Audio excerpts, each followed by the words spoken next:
자, 우리가 한 달 동안 함께 통독하고 또 필사하고 책으로 살펴봤던 본문이 다니엘인데요. 여러분, 다니엘 하면 어떤 생각이 가장 먼저 떠오릅니까? 지금 저희 아이들이 유튜브로 애니메이션을 볼 때 보니까 슈퍼북이라고 하는 애니메이션, 성경 애니메이션이 있더라고요. 그래서 이제 굉장히 저희도 은혜가 돼서 같이 보고 있는데, 다니엘과 관련된 부분은 딱 한 에피소드밖에 없어요. 어떤 에피소드가 그 영상에 들어 있을까요? 다니엘 하면 떠오르는 거 사자굴, 그렇죠? 그래서 우리가 다니엘 하면 꼭 머릿속에 떠오르는 그 첫 번째 이미지가 뭐냐면 사자굴에 대한 이미지입니다. 그렇죠? 그리고 조금 더 주일학교 때 그 앞에 전도사님 말씀 잘 들었던 사람은 한 가지 정도 더 압니다. 뭘 아냐면 다니엘과 새 친구, 그렇죠. 근데 새 친구의 이름을 우리가 이 바벨론식으로 외우고 있어요. 다니엘은 다니엘이라 부르는데 왠지 새 친구의 이름은 사드락, 메삭, 아벳느고라 불러야 할 것 같은, 그 친구들도 성경에 이 히브리식 이름이 나오는데 우리는 유독 주일학교에서 퀴즈를 할 때도 이 사드락, 메삭, 아벳느고라고 그렇게 기억을 하고 있습니다. 다니엘은 요셉과 더불어서 성경에서 가장 많은 사랑을 받는 인물 중 하나입니다. 다니엘이 왜 그렇게 사랑을 많이 받을까요? 일단 다니엘은 위대한 신앙의 영웅이죠. 제가 독후감을 보니까 어떤 지체가 다니엘서는 마치 하나의 히어로물 같았다라는 이 글귀를 본 적이 있습니다. 마치 우리나라의 이 전래동화, 뭐 전래동화는 아니고 홍길동전, 그것처럼 아버지를 아버지라 부르지 못하고 형을 형이라 부르지 못하고 딱 나갔는데 활빈당 창설에서 히어로 활동했던 이 홍길동처럼 다니엘도 약간 좀 그런 히어로물 같은 느낌을 주는 거죠. 나와는 좀 상관이 없는 이야기, 뭔가 이 뛰어난 위인들의 이야기라는 느낌을 주는 거예요. 다니엘이 이제 청소년기에 포로로 끌려가서 제국의 한복판에 던져졌죠. 그런데도요, 뜻을 정해서 믿음으로 끝까지 믿음을 굳게 지켰던 것입니다. 특히 다니엘은 신앙으로 말미암아 목숨이 위협받을 때도요, 결코 타협하지 않고 믿음을 잘 지켰던 그런 신앙의 아주 훌륭한 위인으로 우리가 기억하고 있는 거죠. 그런데 여러분, 이것만 가지고는 다니엘의 매력이 부족합니다. 다니엘의 진짜 매력이 뭐냐면 바로 세상에서도 성공한 사람이었다는 거죠. 그렇죠? 그래서 다니엘이요, 두 제국, 바벨론과 페르시아 두 제국을 동시에 총리로 섬긴 사람입니다. 아마 역사 속에서 하나의 나라가 멸망하고 다른 나라가 세워졌는데도 여전히 이 총리로 섬긴 사람은요, 그렇게 많지 않았을 거예요. 다니엘은 세상과 하나님 나라에서 모두 성공한 사람이고요, 땅에서도 성공하고 하늘에서도 성공한 사람, 땅과 하늘에서 모두 높은 지위까지 올라간 사람이죠. 그래서 이와 같은 이유로 사람들이 다니엘을 동경합니다. 다니엘과 같이 신앙도 훌륭하고 세상에서도 성공하는 사람이 되기를 바라는 거고요. 너도 다니엘처럼 이렇게 공부하면, 제가 명확한 책 이름은 얘기 안 했습니다. 다니엘처럼 이렇게 공부하고 뭐 이렇게 기도하면 너도 다니엘과 같은 사람이 될 수 있다라는 류의 가르침이 계속 나오는 이유가 바로 이 때문인 거죠.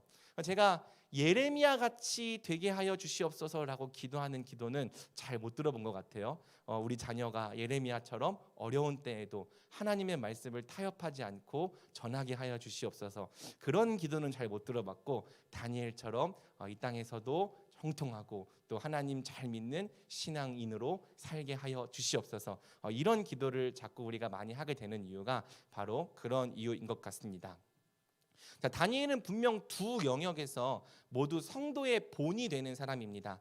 하지만 다니엘서가 정말 땅에서도 하늘에서도 둘 다 성공하는 비결을 가르쳐 주는 책인가?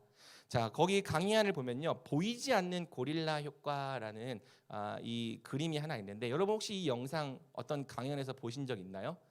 그 굉장히 유명한 이 이미지라서 시간도 없고 제가 동영상을 안 틀고 왔는데, 그냥 대충 요약하면은 이 사회자가 이 공을 서로 이 여자들이 패스를 하고 주고받는데 총 몇 번 주고받는지 세어보라고 시켜요. 그래서 우리가 그 영상이 틀어졌을 때 어떻게 합니까? 열심히 공을 몇 번 주고받는지 그거 세고 있는 거죠.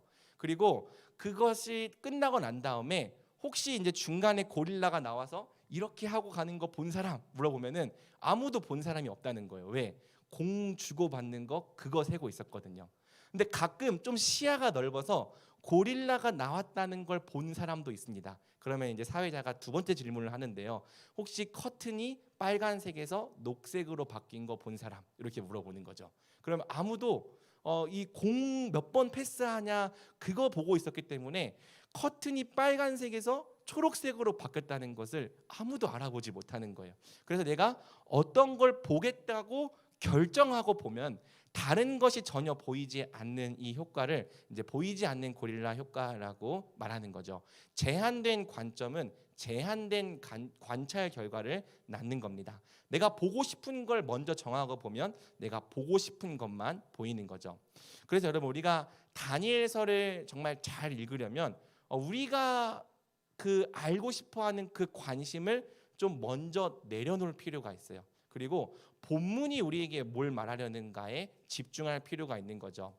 자, 거기 보면 이제 세 개의 그림이 있는데요. 이 그림은 여러분들이 좀 머릿속에 넣어놓으면 좋을 것 같습니다. 이 그림은 단순히 다니엘에만 해당되는 그림이 아니라 모든 성경 모든 본문에 다 적용할 수 있는 성경의 보편적인 해석 원리입니다. 자, 첫 번째 당시의 의미가 있어요. 저자는 이 책을 통해서 당시 바벨론에 사는 하나님의 백성들에게 뭘 말하고자 했는가? 그러니까 이 책이 처음엔 우리를 위해 주어지기 이전에 먼저 당시 사람들을 위해 당시 사람들에게 의미로 쓰여졌다는 거죠. 그래서 이 책을 처음 받았던 사람들에게 과연 이 책은 어떤 의미였을까? 바벨론에 사는 사람들에게 이 다니엘서가 과연 성공의 비결을 가르쳐주는 책이었을까요? 그럴 리가 없겠죠. 지금 포로로 끌려와서 거기서 이제 되게 비참한 생활을 하고 있는데 다니엘서가 이 책을 읽으면 너희가 바벨론에서도 성공할 수 있어. 그런 걸 말하려는 책은 아니었을 겁니다. 자, 당시의 의미를 우리가 파악하고 난 다음엔요. 이 책을 통해서 하나님께서 모든 세대의 하나님 백성들에게 하시는 말씀이 무엇인가? 보편적 의미를 찾는 거죠. 성경이 진리일 수 있는 이유는 단순히 이 책이 고대 시대에만 적용되는 것이 아니라 모든 시대의 모든 민족, 모든 사람에게 진리가 될 수 있기 때문입니다. 그래서 우리는 보편적인 의미를 찾아보는 거고요. 그 다음에 이제 이 다니엘서에 담긴 보편적 진리가 지금 2022년에 살고 있는 우리에게는 어떻게 적용될 수 있는가? 오늘날의 의미까지 끌고 오는 거죠. 이렇게 세 가지 단계를 통해서 다니엘서를 읽어 나갈 때 우리가 다니엘서의 메시지를 내가 보고 싶은 대로 보지 않고 저자가 우리에게 말하려고 했던 메시지, 하나님께서 우리에게 말씀하려 하셨던 메시지로 받을 수 있는 겁니다. 자, 이런 관점에서 볼 때요. 다니엘서는 어떤 책이냐면 환난과 핍박의 시대를 사는 하나님의 백성에게 소망과 용기를 주고 인내하게 하기 위해서 기록된 책인 거예요. 세상은 끊임없이 제국의 왕에게 절하고 제국처럼 될 것을 강요하는 거죠. 단순히 위협으로만 그치는 게 아니라 말 듣지 않으면 풀무불에 집어 던져 버리는 거예요. 하지만 강력한 제국이 온 세상을 뒤덮고 하나님의 백성을 탄압하고 있을지라도 다니엘서는 역사의 진정한 주관자가 제국의 황제가 아니라 살아계신 하나님이라는 것을 가르쳐 주는 겁니다. 그리고 하나님께서 자기 백성을 향한 꿈과 계획을 갖고 계시고요. 그 꿈과 계획을 장차 이루실 거라는 것을 자기 백성들에게 보여주는 거죠. 그래서 이 꿈과 계획을 알게 된 하나님 백성은 어떻게 하는 겁니까? 강력한 압제 앞에서도 버티고 인내하는 거예요. 용기를 가지고 정체성을 지키는 싸움을 끝까지 치열하게 하는 겁니다. 그래서 여러분 이런 주제가 다니엘서에 다뤄지고 있는 거고요. 역사적으로 큰 환난과 핍박을 받는 성도들에게 다니엘서는 세상과 싸워볼 용기를 얻게 했던 거예요.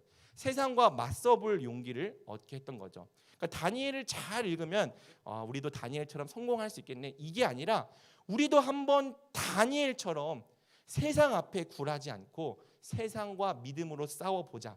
이런 마음이 들어야 다니엘서를 잘 읽은 겁니다. 그러니까 다니엘서는 약간 이 투쟁심을 불러일으키는 용기와 저항 의식을 불러일으키는 책인 거죠. 그래서 이와 같은 이유로 주전 2세기에 이제 마카비 혁명이라고 하는 유대인들의 혁명 운동이 있었는데 그 하시딤이라고 하는 사람들이 다니엘서를 독립 선언문처럼 붙들었다고 해요.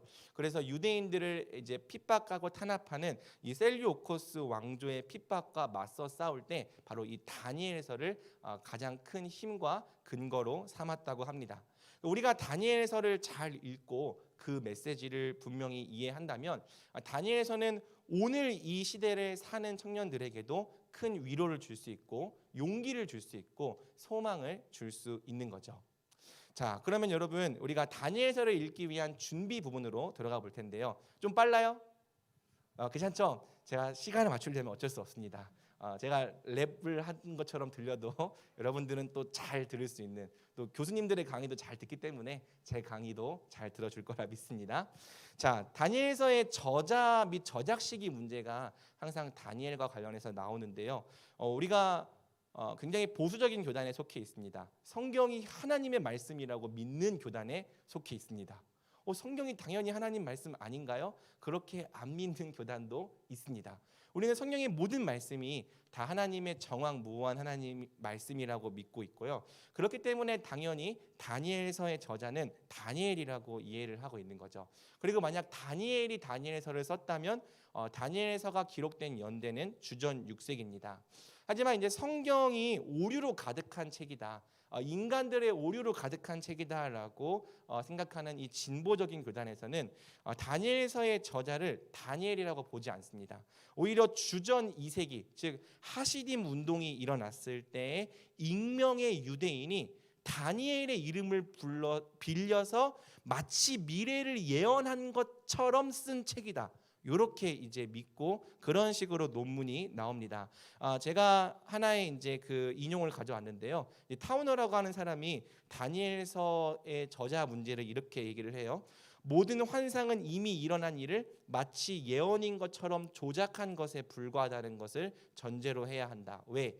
인간은 몇백 년 후의 일을 예측할 수 없기 때문이다.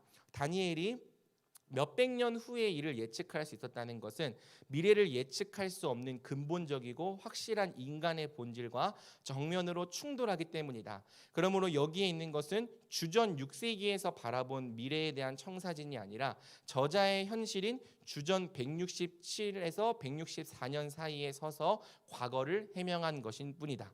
자, 어떤 입장인 줄 알겠죠? 그러니까 주전 6세기에 앞으로 벌어질 일들을 청사진으로 묵시로 제시한 책이 아니라 이미 이 모든 역사를 다 경험한 주전 2세기 시대의 유대인이 마치 미래를 본 것처럼 기록한 책이다라고 이렇게 말하는 겁니다. 다니엘서의 저자와 저작 연대를 어떻게 볼지는 순전히 하나님을 어떤 분으로 믿는지와 굉장히 큰 관련이 있어요. 하나님은 과연 미래를 아실 수 있는 분인가? 아니면 하나님이라고 할지라도 미래를 알 수 없는 분인가? 우리가 어떤 하나님을 믿는지에 따라서 이 다니엘서의 저자가 누구로 여기는지를 좀 달라질 수 있는 거고요. 저는 감히 우리가 믿음을 가지고 다니엘서의 저자는 다니엘이라고 믿자고 말하고 싶습니다.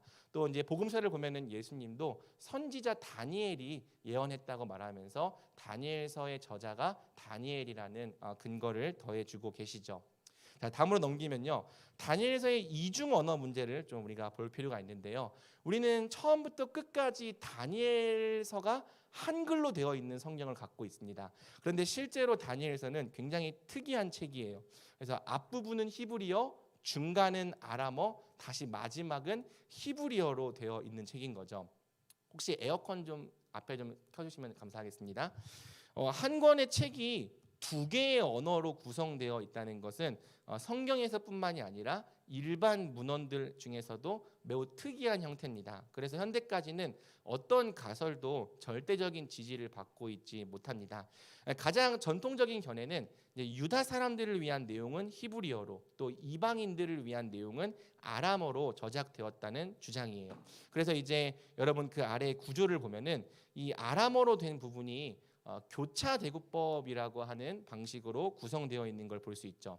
이 교차대구법이라고 하는 것은 유대인들이 중요한 메시지를 전달할 때 그 중심 메시지를 어디에 위치시키는가를 그 관련된 내용인데요. 우리는 보통 두괄식 하면 이제 중요한 얘기가 앞에 있는 거고, 또 미괄식 하면 중요한 이야기가 끝에 있는 거잖아요. 근데 유대인들은 특이하게 중요한 이야기가 가운데 있습니다. 그래서 A는 A 다시, 그리고 B는 B 다시, C는 C 다시, 이런 식으로 해서 중요한 이야기가 가운데에 위치하도록 놓이는 교차 대고법을 사용하고 있고요.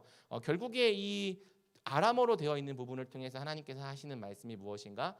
세상의 왕들이 아무리 커 보일지라도 하나님은 그보다 더 크신 분이고 교만한 왕들을 하나님께서 낮추신다라는 내용을 전달하고 있는 거죠.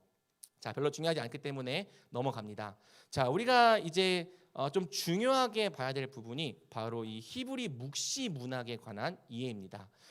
다니엘서 전반부는 비교적 읽기 쉬운 이야기 장르로 되어 있고요. 후반부는 묵시, 아포칼립스라고 하는 독특한 장르로 되어 있습니다. 여러분 필사해본 지체들 알겠지만 이 다니엘서 7장부터 필사하면 어떤 느낌이 드셨습니까? 내가 지금 쓰고 있는 게 이게 분명히 한글이긴 한데 한글로 쓰지만 이게 무슨 내용인지는 전혀 이해가 되지 않는 굉장히 신기한 경험을 하게 되었을 거예요.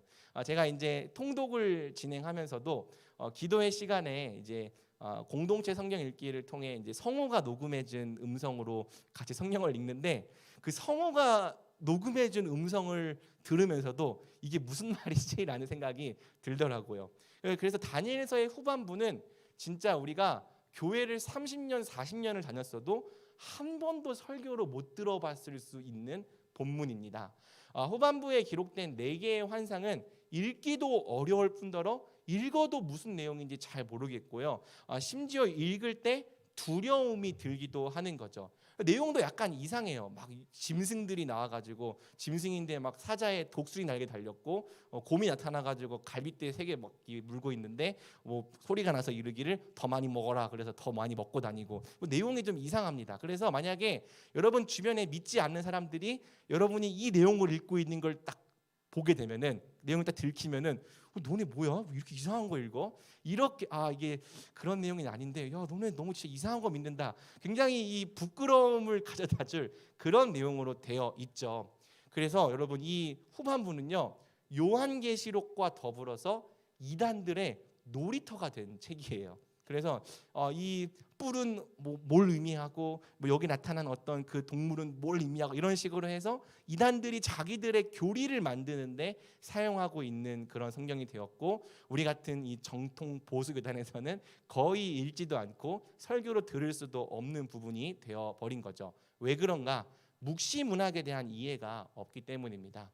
그래서 묵시를 알면 여러분이 다니엘도 읽을 수 있고 나중에 가서는 요한계시록도 읽을 수 있게 되는 거죠. 자, 묵시로 번역되는 이 아포칼립시스란 단어는요, 이제 보통 명사로 쓰면 폭로하다, 감추인 것을 드러내다, 계시하다라는 뜻을 갖습니다. 그러니까 묵시라고 하는 것 자체가 감춰진 비밀을 이제 폭로하고 또 드러내는 이런 내용의 문학인 거예요. 그리고 이 단어가 이제 유대 문학의 한 장르를 지칭할 때는요, 유대인들의 고유한 묵시 문학을 가리키는 단어가 되는 거죠. 그러니까 유대인들에게 묵시라고 하는 장르가 이 다니엘에서 한 것만 있는 게 아니라 굉장히 성경에도 여러 권 포함되어 있고 또 신약 성경에도 옛날에는 요한 묵시록이라 부르기도 했어요. 요한 계시록도 이 묵시라고 하는 장르로 되어 있는 겁니다. 묵시가 장르라고 하는 것에 우리가 좀 주목해 볼 필요가 있는데요. 거기 예시 1을 보면은 왜 너는 개그를 다큐로 받아들이니? 이게 무슨 말입니까? 장르가 다르다는 거죠. 사실 이 말은 그렇게 좀 좋은 상황에서 나오는 말은 아니에요. 그러니까 장난인지 알고 장난으로 이렇게 딱 한마디 했는데 그 말을 들은 사람이 되게 큰 상처를 받으면서 표정이 어두워지고 또 진지해지는 거죠. 그때 우리가 하는 말이 뭡니까? 너 왜 개그를 다큐로 받아들이고 그래? 나는 이제 웃기라고 한 말인데 듣는 사람들은 다큐로 장르를 잘못 이해했다.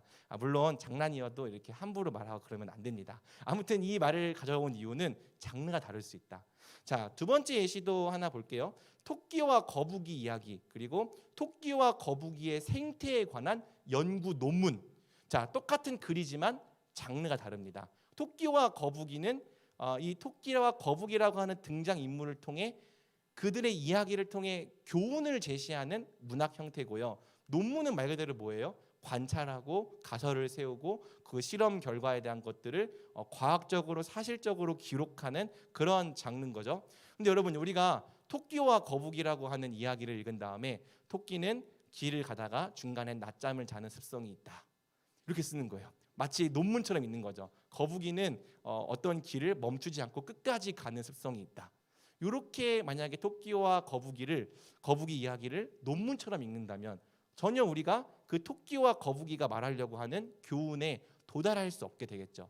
생각보다 우리가 이 다니엘서뿐만이 아니라 성경의 많은 부분의 장르를 잘 모릅니다. 그러니까 장르를 잘 모르니까 토끼와 거북이라고 하는 이 이야기를 통해 교훈에 도달해야 되는데 토끼는 중간에 한번 낮잠을 자는 생물이다.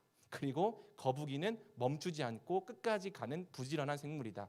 이런 식으로 읽는 경우가 가끔 있을 수 있는 거죠. 장르를 아는 게 굉장히 중요하다는 것 우리가 기억을 해야 됩니다. 성경은 하나님 말씀이지만 또 인간의 방법으로 기록된 책이기 때문에 이 묵시라고 하는 장르를 잘 알고 그 장르에 맞게 해석하는 게 중요하다. 꼭 마음속에 여러분 새겨야 됩니다. 여러분, 이단들이 와가지고 이거는 이거고 저건 저거고 그렇게 얘기하면은 여러분 정말 그런가 보네, 그러면 안 돼요. 너 묵시라는 거 잘 모르는구나, 내가 히브리 묵시 문학이 뭔지 설명 좀 해줄게, 이렇게 말을 할 수 있어야 되는 거예요. 여러분 알겠죠? 네, 반응이 없어서 감사합니다. 자, 묵시란 이제 이야기체로 되어 있는 계시 문학의 한 양식인데요. 계시 문학이 한 가지 더 있습니다. 예언이라고 하는 방식이 있고 우리가 보통 읽고 있는 선지서들이 다 예언이라고 하는 계시 문학의 형태로 되어 있어요. 그래서 이제 이 히브리 문학의 이 예언 장르는요, 좀 시적인 느낌이 강합니다. 그래서 우리가 선지서들을 읽어보면은 막 하나님께서 이건 이렇게 될 거다라고 얘기하는 게 아니라 한 광주리를 보았느냐, 뭐 내가 그들을 어떻게 할 것이다, 뭐 되게 시적인 언어로 사용을 하기 때문에 여러분들이 선지서를 읽는데도 예언이라고 하는 장르를 아는 게 필요한 거고요.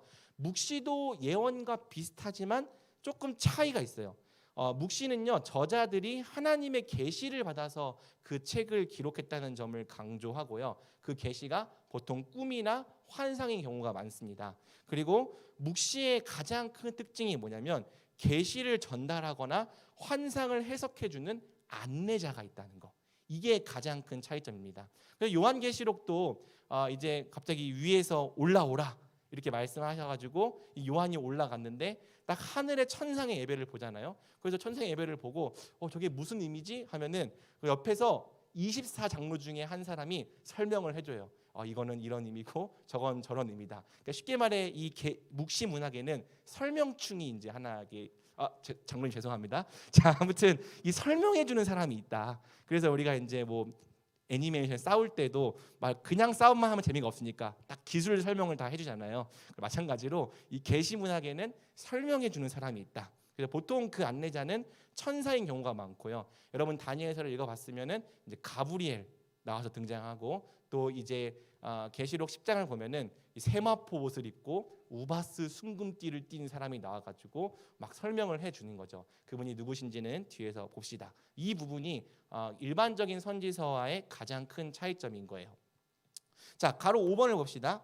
묵시가 어려운 이유는요, 상징을 사용한다는 건데요. 이 상징 때문에 외부자와 내부자를 구별해 버리는 특징이 생기는 겁니다. 이게 무슨 얘기냐면 내부 사람들이 들으면 이해할 수 있는 말이라는 거예요. 근데 외부 사람들이 들으면 전혀 이해할 수 없는 말이 바로 묵시가 갖고 있는 특징이라는 거죠. 자, 거기 물고기 그림이 하나 그려져 있는데 이건 엄밀히 말하면 묵시는 아니지만 초대교회 사람들이 서로를 알아볼 때 사용했던 물고기 그림입니다. 이 물고기를 이제 헬라어로 익투스라고 읽는 거죠. 이제 익투스라고 하는 이 단어는 여러분 각주로 되어 있지만 예수 그리스도 하나님의 아들 구원자라는 단어인데요. 자, 가다가 어떤 사람 만났어요. 그럼 그 앞에서 물고기를 한 마리 그리는 거예요. 그러면은 물고기 이렇게 발로 한 마리 그렸어요. 그러면 같은 이 하나님의 이 교회면 어떻게 합니까? 우리는 형제구나 알아보는 거죠. 근데 이 사람이 예수님 몰라요. 그럼 물고기 그리면 어떻게 합니까? 이 사람이 배가 고프다는 건가? 이렇게 이해하게 되는 거죠. 뭐 좀 비슷한 사례, 별로 덕이 되는 사례인지 모르겠지만 저는 항상 세속적인 예시를 듭니다. 존버는 승리한다. 자, 나 이해했다. 자, 회개하시고요. 나 모르겠다. 자, 존버는 승리한다. 또 비슷하게 가자. 자, 이게 뭐냐면 이제 한때 우리나라에 이제 코인이 아주 이 열풍을 끌었을 때 이제 워렌 버핏 그 사진 갖다 놓고 워렌 존 버핏 해가지고 이제 존버는 승리한다. 이제 버티면 언젠가 오른다. 뭐 그런 뜻이에요. 그리고 이제 가자. 인생 뭐 있냐. 이제 이런 말들을 사용하는데 이제 코인을 안 하는 사람들한테는 존버는 승리한다. 무슨 말이지? 이런 뜻이 되는 거고요. 코인을 하고 있는 사람들한테는 존버는 승리한다가 거의 승리와 희망을 주는 말씀인 거죠. 그래, 지금 내가 반타작했지만 존버하면 결국엔 이겨낼 거야. 우리에게 소망이 있고 희망이 있어. 묵시와도 같은 역할을 하는 게 이제 이 존버는 승리한다. 마찬가지예요. 이 다니엘서에 있는 그 수많은 이 짐승들, 뭐 보좌에 앉아 계시는 이 내용들은요, 상징적인 이미지를 통해서 유대인들이 알아볼 수 있도록 쓴 글입니다. 요한계시록도 마찬가지예요. 그래서 유대인들의 이 전통, 문화, 세계관, 성경을 모르는 상태에서 그 책을 읽으면은 뭐야, 갑자기 왜 괴물이 나와가지고 막 용 날아다니고 막 이상한 판타지 영화 같은 거 만들게 되는 거예요. 하지만 유대인들의 전통을 알고 문화를 알고 세계관을 알고 성경을 알고 또 당시 그 책을 받았던 그 사람들의 역사적 정황을 가지고 그 책을 읽으면 이게 이 내용이구나라고 알아볼 수 있게 되는 게 이제 묵시의 가장 큰 특징인 거죠. 자, 몇 가지 특징을 더 얘기하면요. 묵시 속의 세계는 이제 시간과 공간을 초월하는 열린 세계라는 특징이 있습니다. 왜냐하면은 지금 이 묵시를 쓰고 있는 저자의 현실은 닫혀 있는 세계이기 때문이에요. 지금 바벨론에서 압제를 당하고 있고 또 이제 요한계시록 같은 경우에는 로마 황제의 큰 탄압을 받고 있는 상황. 특별히 요한은 밤모섬에 갇혀 있는 상황이죠. 저자는 움직일 수 없고 갇혀 있는 상황에서 이 묵시라고 하는 장르는 저자를 열려 있는 세계로 이끌어가는 거죠. 마치 이제 인터스텔라 영화를 보면은 그 마지막에 어떤 장면이 나옵니까? 그 블랙홀에 빨려 들어갔더니 막 이렇게 여러 가지 그 과거의 시간들이 막 다 연결되어 있는 5차원인가 6차원 공간이 나오는데 약간 묵시가 그거랑 비슷합니다. 시간과 공간을 초월하는 세계를 묘사하는 거죠. 그래서 이제 묵시 속의 세계는 장소적 제한이 없어요. 에스겔 같은 경우에도 묵시적 요소가 있는데 갑자기 하나님의 성령이 이끌어 가면은 분명히 내가 바벨론에 있는데 갑자기 하나님의 영이 나를 마른 뼈가 있는 골짜기로 쑥 가는 거예요. 그리고 또 갑자기 그 마른 뼈가 있던 골짜기에서 예루살렘에 있는 성전 그쪽으로 딱 가는 거예요. 그러니까 하나님의 영이 이끌어 가시면은 여기도 갔다가 저기도 갔다가 이렇게 장면이 확 바뀌는 이런 특징이 있는데 약간 오늘날 우리가 보는 영화랑 비슷하죠, 그렇죠? 영화를 보고 있으면 우리는 영화관에 있지만 영화 안에 이제 장면이 바뀌잖아요. 마찬가지로 막 장소를 날아다닌다는 특징이 있고요.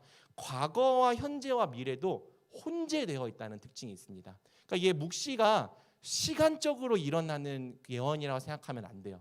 과거랑 현재랑 미래가 막 뒤섞여 있어서 그게 마치 이제 하나의 그림 안에 담겨 있는 것처럼 묘사한다는 특징이 있는 거죠. 그래서 이 성경의 묵시는 이제 초월성, 장소와 시간을 뛰어다니는 초월성을 갖고 있는 건데요. 근데 이제 일반적인 묵시와 달리 성경이 갖고 있는 이 묵시는 뭐가 다르냐면 분명한 목적성이 있다는 게 특징입니다. 그러니까 여러분 닫혀 있는 세계에서 막 시간과 장소가 열려 있는 그런 묵시를 읽으면 어떻게 되겠어요?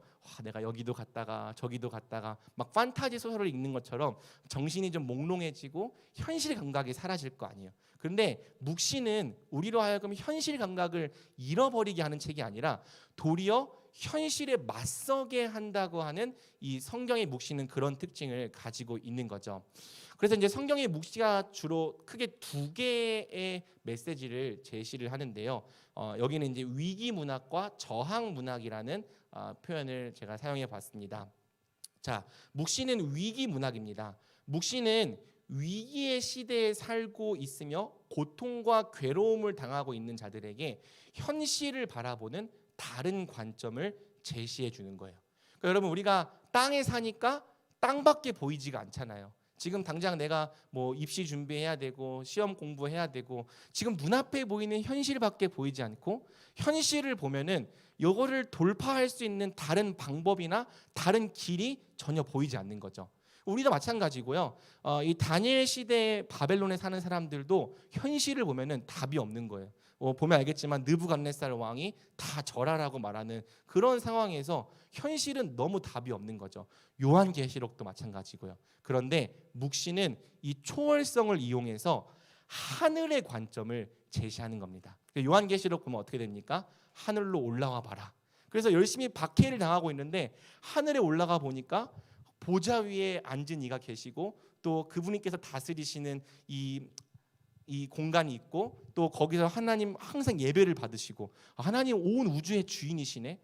내가 이 땅을 보니까 로마 황제가 왕인 줄 알았고 또 바벨론 왕이 세상의 통치자인 줄 알았는데 하늘로 올라가 보니까 진짜 이 땅을 다스리는 진짜 왕이 있었구나. 보이지 않던 비전을 열어주는 이런 하늘의 관점을 제시한다는 특징이 있는 거죠. 그래서 눈에 보이는 게 전부가 아니다. 이 땅이 전부가 아니다. 눈에 보이지 않는 진짜 실제가 있다라는 걸 보여주는 겁니다. 하나님이 여전히 왕으로 좌정에 계시고 역사의 진정한 주관자로 계신다라는 걸 보여주는 거죠. 그게 이제 다니엘서에서는 짐승으로 표현되는 제국의 왕들 그리고 그들보다 훨씬 더 높으신 지극히 높으신 하나님으로 나오는 겁니다. 그래서 이제 다니엘서를 보면은 그냥 하나님이라고 안 나와요. 계속 지극히 높으신 하나님 또는 옛적부터 항상 좌정에 계시니 그분이 진짜 왕이다. 그분이 진짜 역사의 주관자라는 걸 계속 보여주는 거죠. 그래서 하나님의 심판과 이 다른 차원의 세계에 대한 눈을 열어줌으로써 현실을 다르게 볼 수 있는 힘을 제공하는 거예요. 그래, 하나님이 진짜 왕이시지. 지금 우리가 볼 때는 이 세상에 뭐 권력자들이 세상을 다스리는 것 같고 돈 많은 사람들, 뭐 능력 있는 사람들이 다스리는 것처럼 보일지라도 실제로는 하나님이 왕이시지, 하나님께서 다스리지라는 비전을 제공해 주는 거고요. 그 비전을 제공받는 사람들이 버티며 인내할 수 있는 겁니다. 자, 그래서 이제 바로 따라오는 게 묵시는 저항 문학이다라는 내용이 따라붙죠. 그래서 묵시를 잘 읽으면 용기와 소망을 가지고 세상의 악한 체제에 저항하게 되는 거예요. 근데 묵시는 좀 특별한 특징이 있는데 무력을 가지고 저항하는 그것을 강조하진 않습니다. 오히려 묵시는 이 짐승들에게 물려 죽는 성도들의 모습을 적나라하게 보여주죠. 그래서 악의 세력에 저항하는 이 인간적인 노력이 사실은 무력하다. 성도들이 이 세상의 세력에 잡아먹힐 수도 있고 질 수도 있고 해함을 당할 수도 있다. 성도는 굉장히 나약하고 또 연약한 존재처럼 보일 수 있다는 걸 보여줍니다. 하지만 여러분 하나님의 주권이 여전히 있고 언젠가 이러한 악의 세력들은 하나님께서 한순간에 심판하실 거다라는 걸 보여주는 거죠. 그러니까 지금은 짐승이 막 땅을 활보하고 다니면서 그들이 권세를 가진 것처럼 보이지만 옛적부터 항상 계신 이가 손을 한번 딱 들어서 말씀하시면 어느 순간 그 네 번째 짐승이 딱 죽어 있는 거예요. 이 제국들에 대한 심판이 있다. 하나님께서는 반드시 때가 되었을 때 이 모든 세상의 악의 세력들을 심판하실 것이다라는 걸 보여주는 겁니다. 그러니 여러분 어떻게 됩니까? 하나님이 악의 세력들을 심판하실 텐데 끝까지 하나님 편에 서야 되는 거죠. 그러니까 핍박을 받을 때도 우린 짐승들에게 절할 수 없습니다. 요한계시록을 보면은 이제 짐승들의 표를 받은 사람만 물건을 사고 팔고 할 수 있게 했다. 그러면서 이제 우리가 좋아하는 그 숫자 666 짐승들의 숫자를 보니까 666이더라. 그래서 이 숫자를 가진 사람만 이제 물건을 사고 팔 수 있게 하면서 짐승에게 절하지 않는 사람들은 세상에서 소외되게 만드는 이런 장면들이 나오는데 이러한 이 소외와 또 핍박과 어려움을 당할 때도 사실은 하나님이 진짜 왕이고 마지막 때에 이 짐승들을 다 죽이실 것이기 때문에 우리는 짐승들의 표를 받지 않을 겁니다. 이러한 저항으로 우리를 나아가게 하는 게 이제 묵시 문학의 특징인 거죠. 그래서 끝까지 하나님 편에 서서 비폭력적으로 칼 들고 싸우는 게 아니라 믿음으로 비폭력적으로 오히려 다니엘처럼 더 세상을 섬김으로 하나님의 백성다운 모습으로 저항하다가 필요하면 순교까지 감수하도록 했던 책이 바로 묵시 장르인 겁니다. 묵시는요, 그래서 이러한 위기 상황을 경험하는 성도들에게 신적인 위로와 소망을 주고 악의 세력들에게 저항할 힘을 주려는 목적으로 기록된 거예요. 묵시를 읽을 때 우리는 묵시의 목적을 바르게 이해하고 그 목적에 합당한 반응을 해야 됩니다. 위로를 받고 소망을 가지고 용기를 갖고 저항하는 거죠. 우리가 한번 세상을 다니엘처럼 살아보자라는 용기가 우리 안에서 샘솟아야 하는 겁니다.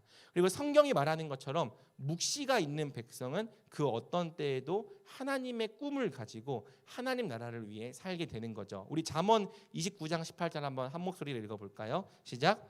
묵시가 없으면 백성이 방자에 행하거니와 율법을 지키는 자는 복이 있느니라. 아멘. 여러분, 이 말씀 좀 더 다가와집니까? 그러니까 묵시가 없으면 방자에 행한다. 누가 이 세상의 진짜 주인인지, 그리고 마지막 때 하나님께서 이 세상을 어떻게 하실지, 이 묵시를 가진 사람은 끝까지 하나님의 말씀에 순종하며 싸우는 싸움을 사는 거고요. 이 묵시가 없는 사람은 어차피 이 세상 한번 살다 가는 건데 먹고 마시고 즐기자, 또 쉽게 가자라고 말하면서 방자에 행하게 되는 거죠.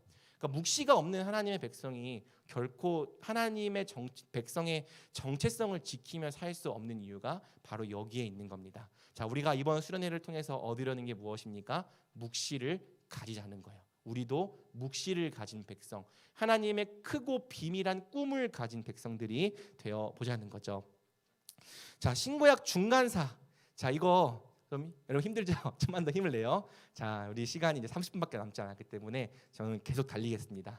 자, 이 신구약 중간사가 조금 어려울 수 있는데 다니엘서의 내용과 좀 직결되어 있어서 여러분이 간단하게라도 알 필요가 있습니다. 자, 우리가 구약 성경의 마지막 책이 어떤 책으로 알고 있죠? 말라기. 자, 알고 있죠? 그러면 신약 성경의 가장 첫 번째 책은 뭡니까? 이거 모르는 사람들이 많구나. 자, 마태복음. 아는데 대답을 안 해준 거죠, 그렇죠? 근데 보통 이 마태복음과 말라기 사이에는 400년 정도의 시간이 비어 있어요.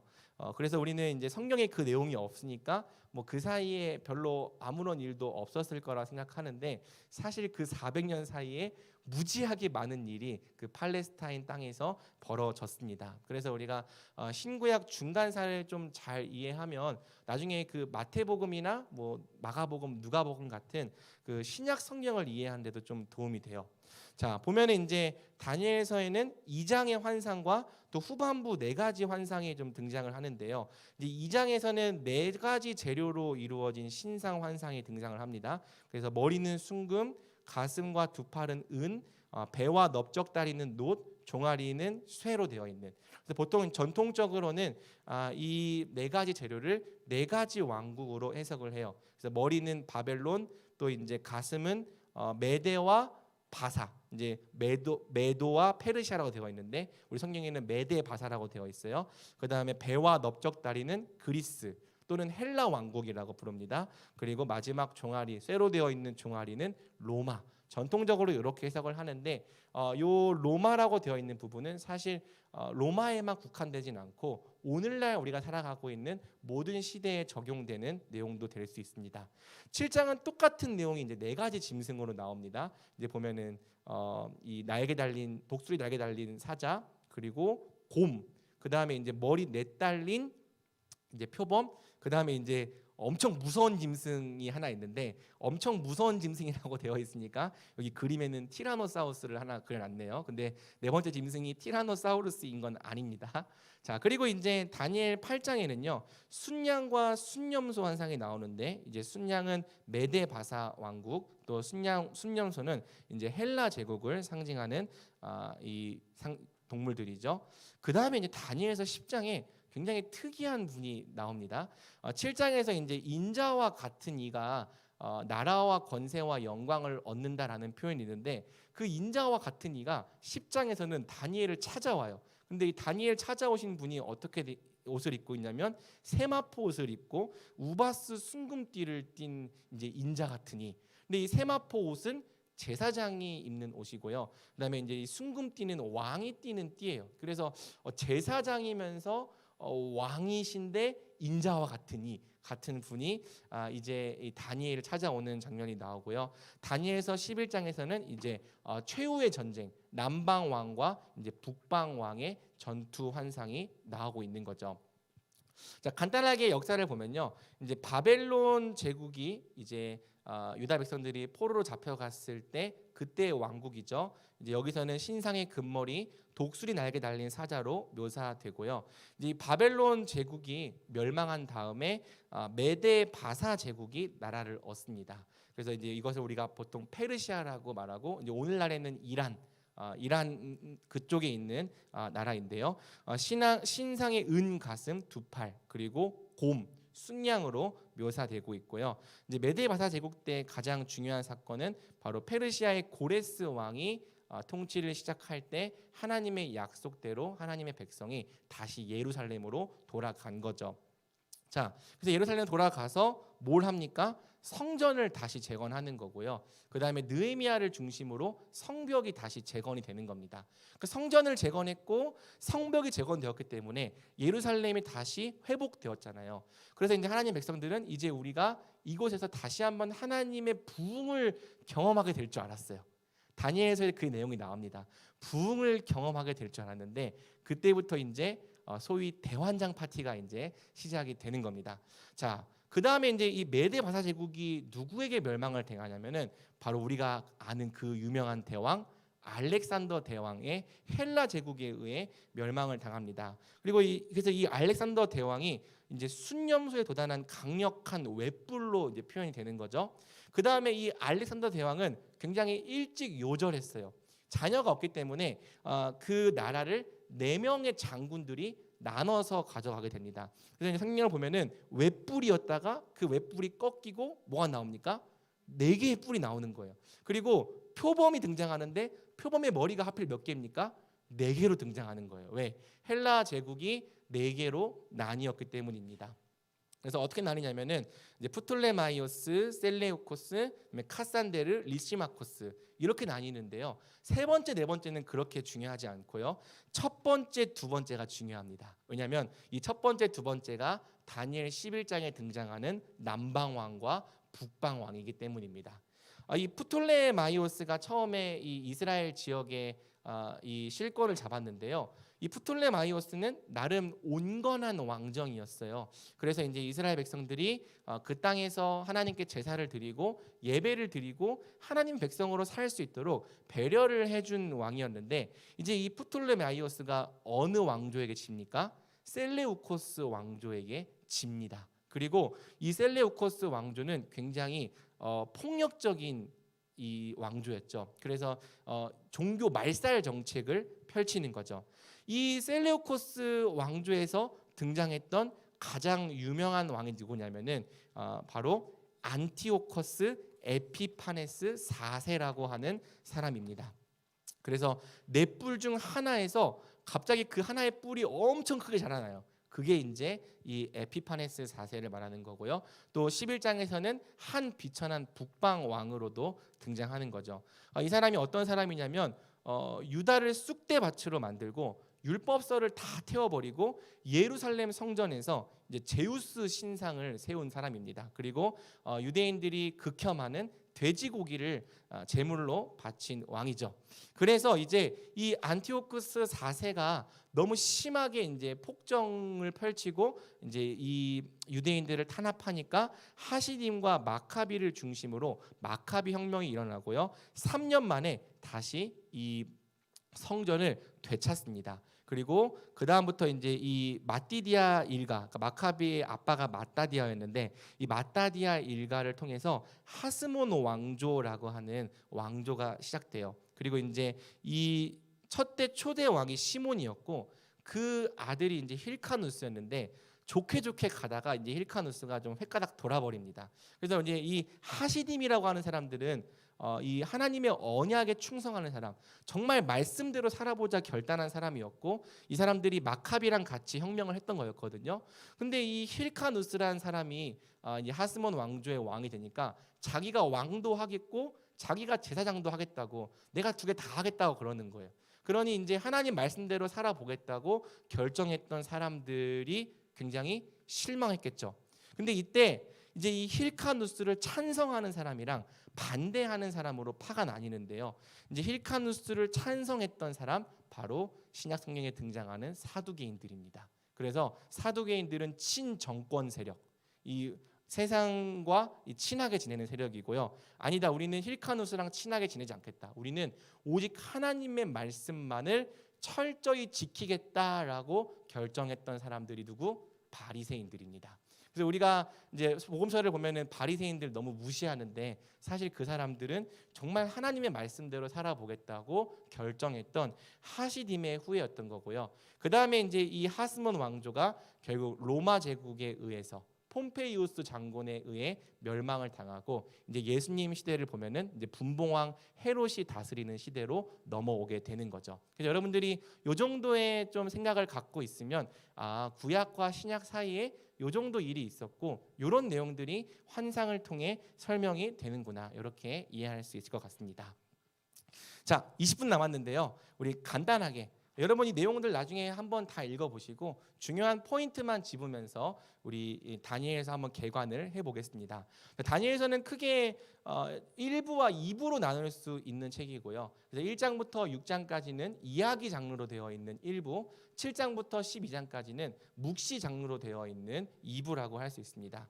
자, 1부는요. 세상을 사는 그리스도인들이 어떻게 살아야 하는가, 삶에 대한 부분을 다뤄주고 있고요. 2부는 세상을 사는 그리스도인들이 마음속에 품고 있어야 되는 묵시가 무엇인가, 묵시에 대한 그 내용을 다루고 있습니다. 자, 1장에서 이제 배경이 제시가 되는데 1장은 중요하니까 조금만 자세하게 보겠습니다. 우리가 그 1장의 내용, 그 감동적인 내용, 바로 세상을 살되 세상의 선을 그으라는 명령이 제시되고 있는 게 바로 1장이죠. 이 다니엘서는요, 유다를 바벨론에 넘겨주신 분이 하나님이다라는 표현으로 시작되는 책이에요. 그래서 주께서 유다 백성들을 이 바벨론의 손에 넘기셨다라고 말함으로써 하나님이 바벨론의 신 마르둑에게 패배한 게 아니라 여전히 하나님이 진짜 왕이고 주권자신데 그분의 계획 안에서 하나님의 백성들을 바벨론에 넘겨줬다라고 말하는 거죠.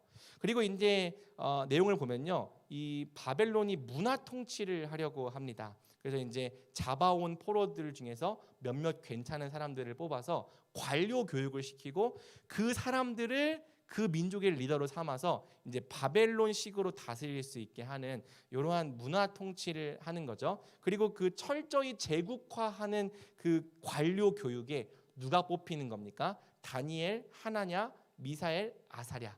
아까 말했던 사드락, 메삭, 아벳느고의 이 히브리식 이름이 요겁니다. 하나냐, 미사엘, 아사랴. 이름을 좀 한번 볼 필요가 있는데요. 이 사람들의 이름이 이렇게 바뀝니다. 다니엘, 하나님은 내 심판자시다. 근데 벨드사살로 바뀌죠. 베리어, 그의 생명을 지켜 주옵소서. 하나냐는 이제 여호와는 은혜가 깊으시다라는 이름인데요. 사드락, 마르둑의 명령이라는 이름으로 바뀝니다. 그리고 미사엘, 누가 하나님과 같은가? 미사엘이 좀 불쌍해요. 메삭으로 바뀌는데 아쿠 같은 이가 누구인가? 그러니까 이 미사엘은 누가 하나님과 같은 분인가? 이 미는 이제 물음표거든요. 누가 하나님과 같은 분인가?였는데 아쿠와 같은 이가 누군가? 이렇게 바뀌고요. 아사랴, 여호와께서 도우셨다는 이제 아벤느고 해서 이제 느고의 종이다라는 이름으로 바뀌는 겁니다. 그러니까 정체성을 완전히 박탈당하는 거예요.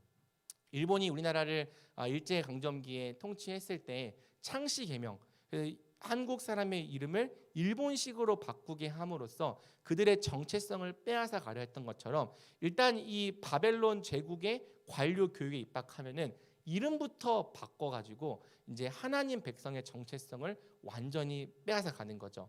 특별히 이제 엘이라는 것과 야라고 하는 것이 하나님의 이름입니다. 그러니까 다니엘, 하나냐, 그 다음에 미사엘, 아사랴, 요 네 사람은 다 하나님이라고 하는 이름이 그 이름 속에 들어가 있는 거예요. 그러니까 부모님들이 굉장히 경건한 신앙이었고 자기의 아들의 이름에 이제 엘 또는 야라고 하는 하나님의 이름을 넣어준 거죠. 저희 아이들의 이름이 하임이, 하랑이, 하율인데 저희 부부가 굉장히 경건한 부부이기 때문에 하나님의 임재, 하나님의 사랑, 하나님의 긍휼 이렇게 넣어준 것처럼 이름에 하자를 넣어줬는데 여기는 이제 야랑 엘을 넣어줬는데 그걸 다 빼는 겁니다. 너희는 더 이상 하나님의 사람들이 아니다.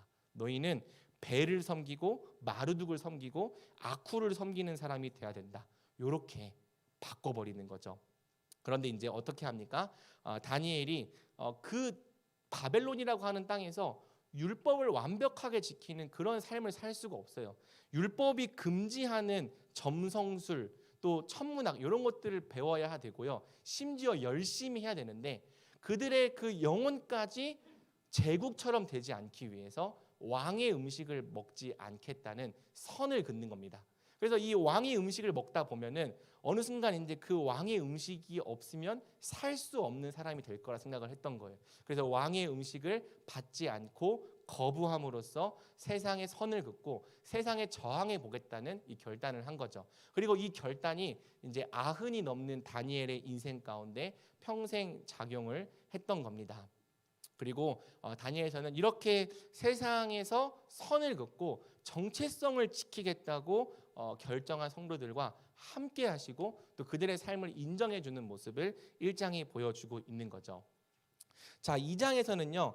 불안에 떠는 세상의 실체, 느부갓네살이라고 하는 그 큰 왕이 사실은 얼마나 불안에 떠는 왕인가, 그리고 하나님께서 세우실 하나님 나라는 얼마나 크고 놀라운 나라인가를 보여주는 내용이 나옵니다. 4개의 이제 재료로 이루어진 신상이 나오는데 그 신상을 부서뜨리는 하나의 돌이 나와요. 손으로 뜨이지 않는 돌이 와가지고 그 신상을 부숴버리면서 그 돌로 말미암아 흔들리지 않고 무너지지 않는 영원한 나라가 세워질 거라고 말하는 거죠. 진짜 왕 예수님께서 세우실 바로 하나님 나라를 말해줌으로써 이 느부갓네살은 진짜 왕이 아니다. 불안에 떨고 있는 세상의 실체를 봐라. 그리고 하나님이 진짜 왕이고 하나님께서 영원한 나라를 세우신다라는 내용을 보여주고 있습니다. 3장에서는요. 이제 다니엘 세 친구 얘기가 나오죠. 그래서 압박하는 세상에 저항하는 모습을 보여줘요. 느부갓네살 왕이 이제 2장에서 꿈을 꾸고 하나님을 찬양했는데요. 3장에서는 자기의 꿈과 전혀 다른 신상을 세웁니다. 그 신상은요. 느부갓네살의 나라가 영원하지 못할 거라는 걸 보여주는 신상이었어요. 그래서 너의 시대가 끝나고 나면 다른 시대가 오고 또 그 시대가 끝나고 나면 다른 시대가 올 거라는 걸 보여주는 환상이었는데 이제 느부갓네살은 머리부터 발끝까지 온통 금으로 되어 있는 신상을 만들어 놓고 내 나라는 망하지 않는다. 내 나라는 영원할 거다. 그리고 나한테 절하지 않는 사람 다 죽일 거다. 이런 이제 명령을 내리는 거고요. 그러면서 어떻게 합니까? 모든 악기가 한 번에 연주될 때 그때 엎드려 절하지 않는 사람 내가 죽일 거다. 이러한 명령을 내리는 겁니다. 여러분 모두가 노라고 말할 때 예스라 말하는 거 어려운 일이고요. 또 모두가 예스라고 말할 때 노라고 하는 거 굉장히 어려운 일이죠. 아마 이 시대에 정말 많은 유대인들이 그 느부갓네살의 신상에 절했을 거예요. 왜냐하면 살아야 되니까. 그리고 사실은 우리도 그렇게 살고 있는 거죠. 우리도 정말 어떻게든 이 땅을 살아야 되니까 때만큼은 좀 신앙을 타협하기도 하고 또 세상 앞에 절하는 때가 있는 겁니다. 하지만 이제 이 다니엘의 세 친구가 등장해서 절하기를 거부하죠. 느부갓네살이 이제 뭐라고 말하냐면 너희를 내 손에서 건져낼 신이 누가 있겠냐. 그러니까 하나님을 깔보면서 너희를 아무도 구원할 수 없다라고 말하는 건데요. 이 세 친구가 아주 귀감의 태도를 보여줍니다. 먼저 세 친구는 뭐라고 말하냐면 우리가 섬기는 하나님은 우리를 능히 왕의 손에서 구원하실 수 있는 분이다. 그렇게 얘기를 하는 거죠. 하지만 하나님은 그렇게 아니하실 수도 있다. 우리는 하나님이 어떻게 하실지 모른다. 하지만 우리는 하나님의 드러난 뜻에 순종해서 왕과 또 왕의 신상 앞에 절하지 않겠다. 이 태도를 보여주면서 우리가 압박하는 세상에 그냥 다 간이고 쓸개고 다 내어주는 것이 아니라 저항해야 되는구나라는 걸 가르쳐 주는 거예요. 회사에서 이렇게 하라고 했다고, 또 학교에서 이렇게 하라고 했다고, 학원에서 이렇게 하라고 했다고. 하나님을 믿고 따라가는 신앙은 세상에서 하라는 거 다 한 다음에 시간이 남으면 또 여건이 되면 하는 게 아니라 오히려 이걸 지키기 위해서 우리가 세상에 저항하는 삶을 살아야 된다는 것을 성경은 보여주는 거죠. 자, 4장의 내용은요, 여러분들이 한번 쭉 읽어보고요. 그래서 마치 이제 큰 나무가 나오면서 하나님 흉내를 내고 있는 이 세상, 마치 세상의 모든 동물들에게 또 식물들에게 먹을 것을 주고 잠자리를 제공하는 것처럼 보이지만 하나님이 한번 치시면 바로 이제 무너져 버리는 이 세상의 실체를 보여주는 거고요. 5장도 비슷한 내용을 담고 있습니다. 이제 벨사살 왕이 성전에서 꺼내온 이 그릇으로 술을 부어 마시면서 하나님을 모독하는데 하나님은 업신여김을 당하지 않으신다는 걸 보여주는 거죠. 그래서 이제 업신여김 당한다는 게 이제 하나님을 바보 취급한다는 뜻인데, 하나님이 성전에서 가져온 이제 이 그릇으로 술을 부어 마시면서 이제 나무와 뭐 금과 은으로 된 우상들을 찬양할 때 이제 뭐가 나타납니까? 저도 이제 어렸을 때 이걸 애니메이션으로 본 장면이 생각이 났는데, 손이 나타나가지고 메네, 데겔, 우바르신이라고 글씨를 쓰는 거죠. 세어보았다, 세어보았다, 달아보았다. 그런데 나누어질 것이다. 그러니까 내가 그 벨사살 왕을 세어보고 달아보고 또 달아봤는데 하나님의 기준에 충족되지 못했기 때문에 이제 너희를 멸할 것이다 라고 하는 이 심판. 그래서 결국에는 하나님 앞에서 굉장히 센 척하고 있는 그 벨사살 왕이 하나님 앞에서 얼마나 아무것도 아닌 존재인지를 우리에게 보여주고 있는 겁니다. 그 다음에 이제 6장은요, 이제 우리가 아는 사자굴. 그러면서 우리가 성도가 단순히 그 순교하는 때가 왔을 때만 순교하는 게 아니라 평생을 사실은 순교하는 삶, 순교를 미분해서 매일 순교하는 삶을 살아야 될 것을 우리에게 가르쳐주고 있는 거죠. 1장에서 6장은 여러분들이 읽어보면 충분히 이해할 수 있는 내용이기 때문에 이 정도로 정리해보고 필요한 부분은 더 읽어보면 될 것 같습니다. 자, 2부에서 등장하는 내용 중 7장이 굉장히 중요한 내용이고요. 여러분들이 이제 가서 7장을 GBS를 할 겁니다. 자, 예수님께서 자기를 가리켜 사용할 때 가장 많이 사용하셨던 호칭이 무엇인지 압니까? 인자라는 호칭인데, 그 인자라는 호칭은 사람의 아들이라는 뜻이 아니에요. 그러면 그 인자라는 호칭은 무슨 호칭이냐? 다니엘 7장 13절과 14절에서 나오는 그 인자가 바로 나다라는 뜻입니다. 자, 7장을 보면요, 세상이 얼마나 강력한 힘과 권세를 갖고 있는지 보여줘요. 그래서 등장하는 이 네 짐승 굉장히 무시무시하게 묘사하면서 또 그 짐승들이 성도를 해하고 물어 뜯고 잡아먹으면서 얼마나 이 세상이 강력한지, 그리고 성도가 그들에게 이제 한때, 두때, 반때 동안 괴롭힘을 당하는 모습을 보여주는 겁니다. 그런데 다니엘의 환상 속에 누가 등장하냐면 세상보다 더 큰 권세를 가지고 세상을 심판하시는 옛적부터 항상 계시니가 나오는 거예요. 그래서 그분을 굉장히 이 놀라운 분으로 이렇게 묘사를 하죠. 그리고 이제 그분이 한번 이제 딱 말씀하시니까 그 네 번째 짐승, 그 네 번째 짐승은 적그리스도를 상징하기도 하는데요. 한순간에 이제 멸함을 당하는 겁니다. 그래서 이 하나님께서는 세상의 네 짐승들보다 훨씬 더 강하신 분이라는 걸 보여주는 거고요. 특별히 이제 인자 같은 이에게 나라와 권세와 영광을 줘서 인자 같은 이가 흔들리지 않고 멸망하지 않는 나라를 세운다는 걸 알려주는 거죠. 그래서 예수님이 나중에 이제 복음서에서 자기를 인자라고 말씀하실 땐 아버지에게서 나라와 권세와 영광을 받아 영원한 나라를 세우는 존재가 바로 나다라고 말씀을 하신 거예요. 자, 8장을 보면요, 이제 하나님의 백성에게 다가올 긴 핍박과 고난의 때를 분명히 알아야 된다는 메시지가 나옵니다. 이제 순양과 순염소가 서로 치고 받는데요, 성도는 소위 말해 그 사이에서 짓밟히는 존재인 거예요. 그러니까 세상에 강한 왕들이 싸울 때 성도는 이제 고래 싸움의 새우처럼 등이 터지는 존재인 거죠. 그래서 하나님의 백성과 성소가 짓밟힘을 당하는데, 이제 이 말씀을 통해서 다가올 핍박과 환난을 대비해야 된다. 하지만 그 환난에는 끝이 있다는 것을 알려주는 겁니다. 그러니까 끝이 있다는 걸 알아야 버틸 거 아니에요. 끝이 있다는 거, 정한 기한이 있다는 걸 알아야 인내할 수 있기 때문에 너희가 그런 환난 당할 텐데, 그런 환난 당한다고 해서 세상에게 절하고 세상 앞에 굴복하지 마라. 정한 기한이 있다는 거 알고 버텨라라는 메시지를 주고 있는 거고요. 그래서 9장에서는 이제 그 기도가 등장하면서 기도해야 된다. 그리고 그 끝이 누구를 통해서 이루어지는가? 굉장히 중요한 표현이 나옵니다. 지극히 거룩한 이가 기름 부으심 받을 거다. 기름 부으심 받는다는 게 그리스도란 뜻이거든요. 메시아란 뜻이고. 그래서 그 끝에 오시는 분이 누군가? 그리스도다. 메시아다.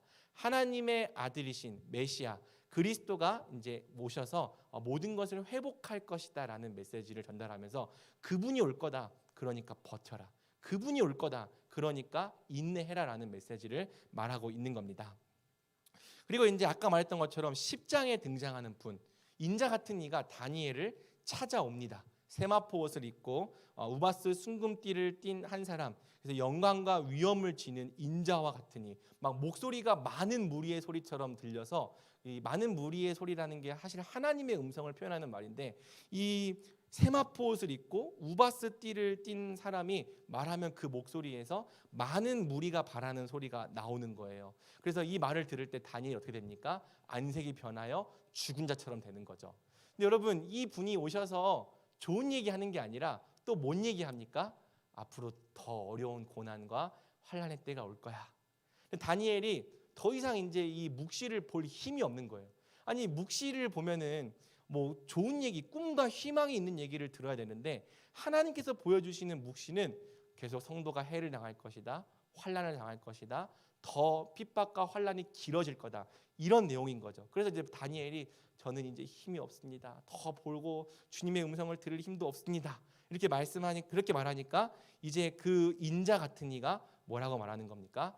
큰 온청을 받은 사람아 두려워하지 말라 평안하라 강건하라 강건하라 말씀하시는 거죠. 그리고 이 음성을 들을 때 다니엘이 갑자기 힘을 얻으며 살아납니다. 그리고 말씀하소서라고 말하면서 마지막 계시까지 받는 거죠. 그러니까 지금 이 다니엘은요 구약 시대에 현현하신 예수님을 만난 거고요.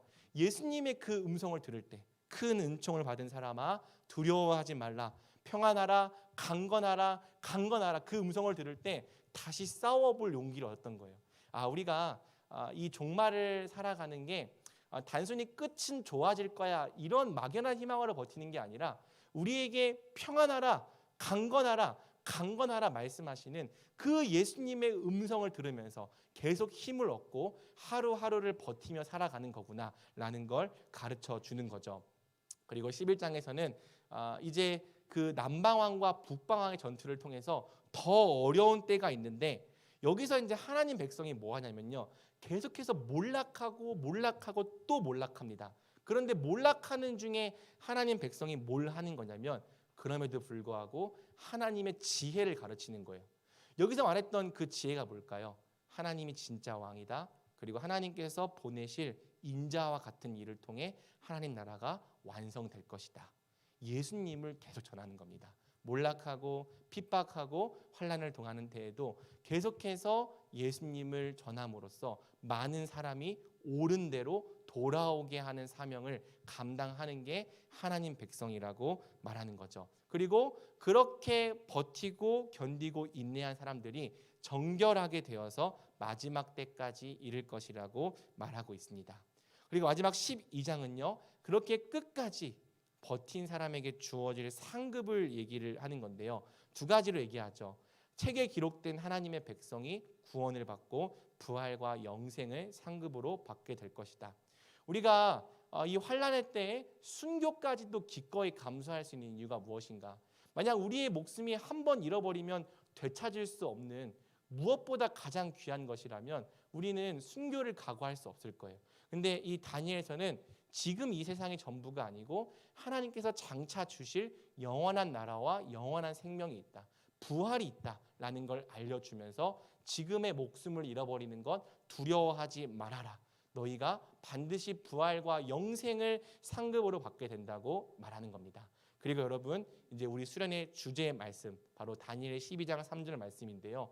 몰락하고 또 몰락하는 중에서도 또 많은 사람들이 마치 믿는 것처럼 보였다가 떠나가는 그 가운데서도 하나님의 지혜인 예수 그리스도를 가르쳤던 지혜 있는 자를 하나님께서 영원토록 별과 같이 빛나게 하신다는 내용을 12장 3절이 담고 또 전하고 있는 것입니다. 그래서 하나님의 백성들이 핍박을 당하고 큰 고난을 당하는 이때에 오직 지혜 있는 자들, 정말 예수님을 아는 자들은 끝까지 인내하며 연단을 받고 하나님께서 주시는 상급을 받게 될 것이다. 그러니 저항해봐라. 그러니 세상과 싸워봐라를 말하고 있는 책이 다니엘서인 거예요. 자, 우리 적용 이제 한 번씩 읽어보고 마무리하면 좋겠는데요. 자, 여러분들을 다 이 묵시의 세계로 보내버린 것 같아서 마음이 아픕니다. 다 지금 여기 몸은 여기에 있는데 지금 정신이 초월성이 넘치는 세계로 가버렸어요. 우리 정신 깨고 자 마지막 적용 읽어보겠습니다. 우리 1번을 형제들이 한번 읽어보겠습니다. 시작. 우리는 다니엘서를 통해 하나님의 관점에서 세상을 바라봐야 한다. 사람의 눈으로 보면 세상보다 더 강력한 존재가 결코 없어 보이지만 실상 하늘 위에는 모든 만물과 역사를 주관하시는 하나님이 참된 왕으로 좌정해 계신다. 특별히 마지막 때에 오실 우리 주 예수 그리스도는 그분을 대적하는 세상을 모두 멸하시고 자기 백성을 구원하실 것이다. 결코 망하지 않는 영원한 하나님 나라를 완성하실 것이다. 그러므로 우리는 이 묵시를 마음속에 깊이 간직해야 한다. 오직 이 묵시를 마음속에 간직한 성도만이 이 세상의 큰 환난과 핍박 속에서도 세상 앞에 절하지 않고 끝까지 하나님의 길을 선택할 수 있다. 아멘. 여러분 다니엘서를 통해 여러분들에게 주고 싶은 것 딱 한 가지입니다. 묵시를 가진 청년들이 되면 좋겠습니다. 세상을 다르게 볼 수 있는 눈, 진정한 현실과 하나님의 하나님 되심을 볼 수 있는 눈을 가지시길 바랍니다. 묵시를 가지고 방자히 행하지 않고 마지막 때까지 하나님의 길을 선택하는 청년들 되길 축복합니다. 자, 2번은 우리 자매들이 한번 같이 읽어볼까요? 시작. 우리는 다니엘서를 통해 하나님의 백성이 세상을 사는 법을 배워야 한다. 하나님의 백성은 세상을 완전히 떠나지도 않고 세상과 완전히 동화되지도 않는다. 하나님의 백성은 세상을 살되 세상의 선을 긋고 끝까지 하나님 백성의 고유한 정체성을 지킨다. 세상과 하나가 되지 않고 도리어 세상을 하나님의 말씀으로 변화시킨다. 다니엘과 세 친구가 하나님의 묵시를 평생 마음에 품고 하나님의 사람으로 세상을 살았던 것처럼 우리도 다니엘서를 잘 읽고 그 묵시를 마음에 깊이 간직한다면 그렇게 살 수 있다. 하나님께서 보여주시는 영원한 하나님 나라의 꿈이 우리를 끝까지 하나님의 사람으로 담대하게 할 것이다. 아멘. 정말 이 내용처럼 먼저 하나님 나라와 그분의 의를 구하며 세상 속에서 살아가고 세상 속에서 살되 하나님 백성의 맛을 내며 살아가는 그런 새벽 이슬 같은 청년들, 주님의 순결한 청년들 되기를 우리 주님의 이름으로 축복합니다. 자, 우리 굉장히 피곤한 시간에 졸음을 잘 버티며 마지막까지 잘 들어주셔서 정말 감사하고요. 저는 약속을 지켰습니다. 4시 35분까지도 안 갔어요. 지금 4시 31분. 뭐 중간에 많은 내용들을 스킵하긴 했지만 여러분들 충분히 이미 그 내용들 봤을 거라 생각하고요. 자, 이제 또 다가올 수련회에서 더 자세하게 말씀 들을 때 하나님께서 진짜 많은 은혜 여러분들에게 주시길 축복합니다. 제가 기도하고 마치겠습니다. 사랑이 많으신 하나님 아버지, 우리가 하나님의 말씀 앞에 섭니다. 우리에게 새로운 눈을 주는 하나님의 말씀, 이 땅의 전부가 아니라 이 땅의 왕들과 이 땅의 제국과 강력한 짐승들이 세상의 실제가 아니라 옛적부터 항상 계셔서 세상을 다스리시는 하나님이 계심을, 또 그분께서 보내신 우리 주 예수 그리스도께서 우리에게 하나님 나라를 주신다는 이 진리, 이 묵시를 우리가 하나님의 말씀을 통해 봅니다. 주님, 묵시가 없는 백성은 방자히 행한다 했습니다. 하나님 나라의 꿈이 없는 사람, 하나님께서 다스린다는 믿음이 없는 사람, 비전이 없는 사람, 세상 앞에 저항할 수 없습니다. 세상이 요구하는 대로 살 수밖에 없습니다. 하지만 우리가 정말 하나님이 어떤 분이신지를 분명히 알 때, 그분이 장차 어떤 일을 이루실지를 묵시를 통하여 비전을 보게 될 때 우리는 저항하게 될 줄 믿습니다. 버티고 인내하며 믿음으로 세상과 싸우게 될 줄 믿습니다. 우리 청년들에게 믿음으로 세상과 싸울 수 있는 용기와 힘을 허락하여 주시옵소서. 주님, 정말 우리가 그동안 오랫동안 준비해 왔는데 우리가 기대하고 구한 것보다 더욱 많은 은혜로 우리 한 사람 한 사람을 채워주시고 새롭게 하여 주시옵소서. 우리 청년부 공동체를 축복해 주시기를 간절히 원하오며 우리 주 예수 그리스도의 이름으로 기도드립니다. 아멘. 네, 여러분 끝났습니다. 수고하셨습니다.